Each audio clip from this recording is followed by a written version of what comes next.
Lancashire moved out of the relegation places in the First Division of the LV County Championship as their last pair of Tom Smith and Simon Kerrigan led them to a gripping and dramatic one-wicket win over Durham with just 2 balls of this extraordinary game of cricket at Emirates Old Trafford to spare.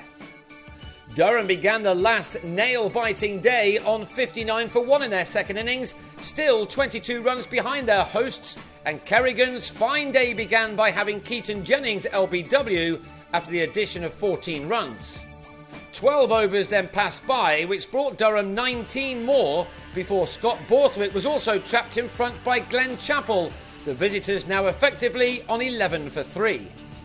6 runs later, and Michael Richardson was also on his way, Kerrigan winning another leg before decision with Durham on 98 for 4. It was going Lancashire's way, and when Stephen Croft somehow clung on to this shot from Ben Stokes at short leg, as Kerrigan struck for a 4th time in the innings, it appeared that the home side would ease to a much-needed victory. Paul Collingwood had other ideas, however, and he came down the pitch to launch Stephen Parry over the top for a 6. This test match pitch was now making batting a very tough thing to do. Parry was finding plenty of turn, while Croft couldn't repeat his magic close in to get shot of Phil Mustard. But Durham's lead stood at just 45 when they lost their 6th wicket. Mustard bowled behind his legs by Parry, for whom that was a first wicket in the First Division since 2009. He almost grabbed a second, the half chance at silly mid-off just slipping out of Smith's hands. But the visitors didn't help themselves after lunch when Callum MacLeod watched the ball rather than get his head down and was run out by Tom Bailey's direct hit, which left last year's champions in big trouble on 139 for 7. Every single run was vital on what was clearly going to be a low-scoring day. John Hastings and Collingwood added 22 more for the 8th wicket, and Durham were now 80 runs to the good. But they were 8 down when Hastings edged a drive off Chappell to Alex Davis to depart for 16. Ryan Buckley, who's been unwell throughout this match, then edged Croft to Paul Horton, leaving it to Bailey to end the innings by bowling Chris Rushworth for a duck. Collingwood batted brilliantly for his 45 in 2¼ hours, but his side were all out for 187 at tea, Kerrigan adding 4 for 61 to his first innings 4 for 86. That left Lancashire a target of 107 to get in 36 overs, and they had a moment of early fortune when Lewis Rees was bowled by Hastings, who had overstepped. Although it was such a small target, it was clearly not going to be easy to get. Rees didn't make the most of his life, edging Rushworth behind in the next over. With so few runs to play with, Durham, who knew a win or a draw would keep them above their relegation rivals, needed to be in top form in the field. As it was to turn out, this moment was crucial as Buckley's throw from the deep carried for 4 overthrows, which at least had Lancashire into double figures.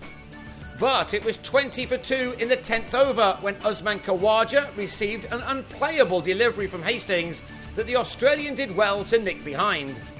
4 balls later and we had a real game on, as Horton, whose 100 was so important in the first innings, was LBW to Rushworth for 3 this time.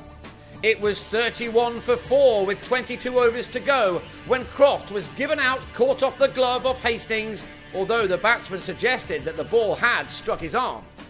And when Ashwell Prince, another century maker in the first dig, gave Hastings a 3rd wicket with another LBW, Lancashire were left to find 71 more runs in 21 overs, with the top 5 all back in the hutch.